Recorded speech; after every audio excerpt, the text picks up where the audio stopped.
Hello, and welcome to Employee Attendance Management, alias EAM video tutorials. This tutorial describes the login for the various user roles associated with a client's account.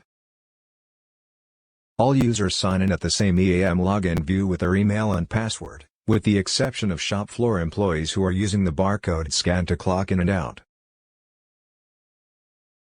As per your user role, such as the global administrator, the one who registered for the EAM service, the menu bar on the left will display the appropriate features the user can utilize. In this example, a manager user role has all features with the exception of the global settings and shop floor login setup that the global administrator has access to. When an employee with an assigned company email signs in, the menu options will change accordingly as displayed in this example. And the standard Remember Me and Forgot Password options are available. And that's it for this tutorial.